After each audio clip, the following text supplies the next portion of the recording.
ভয়টা হিন্দু ভাইদের বেশি। তার কারণ নরেন্দ্র মোদী যে কথাটা বলে এসেছে হিন্দু খতরে মে হ্যায়, আর হিন্দু খতরে মে হ্যায় এটা ওদের যে বুলি, এটা সত্যি হিন্দু খতরে মে হ্যায়, এটা ওরাই ফেলছে। কেননা দেখুন, আসামের ডিটেনশন ক্যাম্পে কারা বেশি, বিহারের ডিটেনশন ক্যাম্পে কারা বেশি, ফলে ওরা এই ধরনের কাজকর্ম করে হিন্দু ভাইদের বিপদে ফেলছে। হিন্দু ভাইরা বুঝতে পারছে না। হিন্দু ভাইরা ওই সময় বুঝবে যখন তারা বিপদে পড়বে। আমার কথা বুঝতে পারছেন? ভারতীয় মুসলিম, বিশেষ করে পশ্চিমবঙ্গের মুসলমানদের কোনো ভয় নেই। আমাদের কাছে সব ডকুমেন্টস আছে। যারা বাই চয়েস পাকিস্তানে গেছে, বাই চয়েস বাংলাদেশে গেছে, তাদের ব্যাপার আলাদা। কিন্তু আমাদের বাপদাদুরা তারা বাই চয়েস ইন্ডিয়ান, তারা বাই চয়েস ইন্ডিয়াতে আছে। ফলে সেই ব্রিটিশদের আগে থেকে, আদম যুগ থেকে আমাদের জেনারেশন চলে আসছে। আমাদের সব কাগজপত্র আছে, জমির দলিল আছে, ফলে ভয়ের কোনো কারণ নেই। কিন্তু শুভেন্দু তো বারে বারে বলছে যে একমাত্র মুসলিমদেরকে তাড়ানো। হ্যাঁ, মুসলিমদের তো তাড়াবে কাদের? মুসলিমরা আসেনি তো তাড়াবে কাদের? প্রশ্ন এটাই। কিন্তু আপনারা ভালো জানেন যে বিগত 2 দশক ধরে বাংলাদেশ থেকে যে সকল হিন্দু ভাইরা এসেছেন, পশ্চিমবঙ্গে কত আছে, কয়েক কোটি হয়ে যাবে। আমি আমার ক্যানিং সাব ডিভিশনের কথা বলতে পারি, ক্যানিং, বাসন্তী এবং গোসবা, সেখানে লক্ষ লক্ষ হিন্দু ভাইরা এসেছেন। ফলে তাদের কাছে তো 2002-এর ভোটার লিস্টের নাম নেই। আমার নাম ইনকে যদি না থাকে তাহলে আমার বাবার নাম আছে, বাবার নাম না থাকলে দাদুর নাম আছে, কিন্তু তাদের তো নেই। ফলে বিপদে পড়লে তারাই পড়বে। মুসলমান ভাইদের কোনো সমস্যা নেই, এটা মনে রাখবেন। কিন্তু তাহলে ভয়টা কাদের বেশি? ভয়টা হিন্দু ভাইদের বেশি। তার কারণ নরেন্দ্র মোদী যে কথাটা বলে এসেছে হিন্দু খতরে মে হ্যায়, আর হিন্দু খতরে মে হ্যায় এটা ওদের যে বুলি, এটা সত্যি হিন্দু খতরে মে হ্যায়, এটা ওরাই ফেলছে। কেননা দেখুন, আসামের ডিটেনশন ক্যাম্পে কারা বেশি, বিহারের ডিটেনশন ক্যাম্পে কারা বেশি, ফলে ওরা এই ধরনের কাজকর্ম করে হিন্দু ভাইদের বিপদে ফেলছে। হিন্দু ভাইরা বুঝতে পারছে না। হিন্দু ভাইরা ওই সময় বুঝবে যখন তারা বিপদে পড়বে। আমার কথা বুঝতে পারছেন? সেই জন্য আমি অনুরোধ করব হিন্দু ভাইদেরকে যে আপনারাও সজাগ হন, সেকুলার ভোটকে ভাগ করবেন না। এই সরকারকে যদি আগামী দিনে গদি থেকে না সরাতে পারেন তো মুসলমানদের থেকে আরও বেশি বিপদ আপনাদের হবে। কর্মসংস্থান নেই, ইন্ডাস্ট্রি নেই, বেকারত্ব বাড়ছে, ডিজেল পেট্রোলের দাম বাড়ছে। এমন নয় যে হিন্দুদের জন্য ডিসকাউন্ট আছে, এমন তো নয় যে হিন্দুদের জন্য আলাদা পেট্রোল ডিজেলের কাট করে দেওয়া হয়েছে বা তাদের জন্য আলাদা ফ্যাসিলিটি, এমন নয়।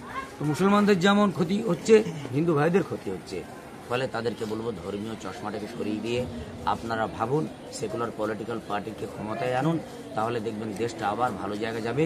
আত্মহত্যা মুসলমানরা করছে না, আত্মহত্যা ওই হিন্দু ভাই করছে যার কোনো ডকুমেন্টস নেই। সেই জায়গায় আছে, বাংলাদেশে তার বাড়ি আছে, আবার ইন্ডিয়া এসে, পশ্চিমবঙ্গে এসে জায়গা জমি কিনে প্রথমে এই গ্রাম অঞ্চলে থাকছে, এখান থেকে একটু ঘাটে গেড়ে আবার সোনারপুর, গড়িয়া, বিভিন্ন জায়গায় সে তারা চলে যাচ্ছে। ফলে কলকাতায় গড়িয়া, সোনারপুরে যত দেখবেন 70% সব বাংলাদেশি হিন্দু ভাইরা। তারা গোসবা, বাসন্তীতে প্রথম ভিত গেড়েছে, ফের এখান থেকে তারা ওপারে গিয়ে চলে যাচ্ছে। ফলে মুসলমানদের ভয় নেই, আপনারা ভয় পাবেন না। আর কোনো সমস্যা পড়লে অল ইন্ডিয়া মুসলিম পার্সোনাল ল বোর্ড আছে, পশ্চিমবঙ্গের অসংখ্য গণসংগঠন আছে, আপনারা আমাদের সাথে যোগাযোগ করবেন, আমরা সর্বতোভাবে আপনাদের পাশে থাকবো। এসআইআর নিয়ে রাজ্য এবং রাজ্যের বিরোধী উভয়কে দোষ দিচ্ছে এবং এরা যেন এইটা নিয়ে একটা খেলায় মেতে উঠেছে, কি বলবেন? দেখুন, একে অপরের কাছে ঠিকই বাধা আছে। রাজ্য না চাইলেও কেন্দ্র চাপে করতে হবে। আর আমি একটা কথা বলি, আমরা সব ইন্ডিয়ান সিটিজেন, আমাদের সকলের ডকুমেন্টস থাকা দরকার। এরকম মাঝে মাঝে নরেন্দ্র মোদী, অমিত শাহর মতো লোকেরা ধাক্কা দিলে আমাদের কাগজপত্র ঠিক হয়ে যায়। তার কারণ আমি একজন মুসলমান, আমার রেশন কার্ডে এক নাম, ভোটার কার্ডে এক নাম, আধার কার্ডে এক নাম, জমির দলিলে এক নাম, বিভিন্ন কিছু হয়ে রয়েছে। সেটা আমাদের আগামী প্রজন্মের জন্য ক্ষতিকর। সেই জন্য আমি আশা রাখবো এইরকম ফ্যাসিস্ট সরকার আসবে, মাঝে মাঝে ধাক্কা দিলে কাগজপত্রগুলো অন্তত ঠিকঠাক হবে। তবে ভয় পাওয়ার কারণ নেই, ভয় আপনারা পাবেন না। আমরা ছিলাম, আছি এবং থাকবো। অনেকের দেখা যাচ্ছে যে 2002 সালে শুধু আনোয়ার নাম লেখা আছে, কিন্তু আপনার এখন এসে দেখা যাচ্ছে যে আনোয়ার হোসেন মোল্লা। কি বলবেন? এবারে এর জন্য নিয়ম আছে, এফিডেভিট করে নেবেন, তাকে প্রমাণ দিয়ে দেবেন যে আমার অ্যাডমিট কার্ডে অথবা আমার এই কার্ডে আসল নাম এটাই। এখন তো এফিডেভিট করলে সব হয়ে যাবে যে আনোয়ার হোসেন মোল্লা বা আনোয়ার মোল্লা একই ব্যক্তি, এবং সেটা দেশের আইনও তাই বলছে। ফলে ঘাবড়াবেন না। আজও বলে যাচ্ছে অন ক্যামেরায়, মিডিয়ার সামনে, কেউ যখন সমস্যায় পড়বেন আমাদের সাথে যোগাযোগ করবেন, সে হিন্দু মুসলিম সকলের ক্ষেত্রে। অনেকে আত্মহত্যা করছে, আগামী দিনে সাধারণ মানুষদেরকে কি আশ্বাস করবেন? আমরা বলবো যে আপনারা আত্মহত্যা করবেন না, ভয় পাবেন না। আমরা ইন্ডিয়ান সিটিজেন, আমরা ভারতবাসী, সে যে কোনো ধর্মেরই হোক না কেন, সরকার আসবে যাবে, ভোট আসবে যাবে, আপনি আর আমি সরকার গড়ি, সরকার আমাদের গড়ে না। বলে যে সরকার আমরা গড়েছি, সরকার যখন স্বৈরাচারী হবে এই সরকারকে আমরা আবার তাড়াবো, আবার হটাবো। ব্রিটিশদের তাড়িয়েছি, ফলে এই সরকারকে তাড়ানোটা আমাদের কাছে কোনো ব্যাপার নয়। ফলে ভয় পাবেন না, আত্মহত্যা করবেন না, প্রলোভনে পা দেবেন না, প্ররোচনায় পা দেবেন না। আমি আপনি যে কোনো ধর্মের হোক না কেন, আমরা ইন্ডিয়ান সিটিজেন, ইন্ডিয়ান নাগরিক। যে আধার কার্ড ভোটার কার্ডের বলে তারা সরকারে বসেছে, আর সরকারে বসে বিচার করছে, সে আধার কার্ড এবং ভোটার কার্ডের মান্যতা দিচ্ছে না। অবিলম্বে অমিত শাহ নরেন্দ্র মোদীকে বলবো ইস্তফানামা দিন, আবার নতুন করে ভোট করুন, তখন দেখবো আধার কার্ড ভোটার কার্ডের মান্যতা আছে কিনা।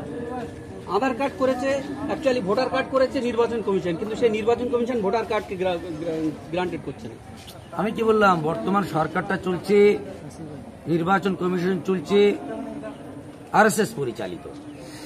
আপনি দেখেননি যে সুপ্রিম কোর্টের একজন মহামান্য বিচারপতি বাবরি মসজিদের মতো 500 বছরের মসজিদকে আস্থা বিশ্বাসের উপর তাদের দিয়ে দিল, কোন কাগজপত্র কিছু নেই। এই সরকার যতদিন থাকবে কাগজপত্র দলিল দস্তাবেজ কিছু মানবে না এরা। এখন কোনো কুয়ায় যখন মৃত কুকুর পড়বে বা মৃত কিছু পড়বে, কুয়ার জল পবিত্র করতে গেলে আগে মৃত বস্তুটাকে বাইরে ফেলে দিতে হবে, তারপরে জল বা পানি তুলে ফেলুন, তবে ওই কুয়া পরিষ্কার হবে। ভারতকে পবিত্র করতে গেলে এই আরএসএস পরিচালিত বিজেপিকে আগে হটাতে হবে, তবে আমি আপনি সকালে বেঁচে থাকবো, সংবিধান বাঁচবে। আপনার নাম? Thank you. আমি আনোয়ার হোসেন কাসেমি, সারা বাংলা সংখ্যালঘু যুব ফেডারেশনের রাজ্য প্রেসিডেন্ট। Thank you.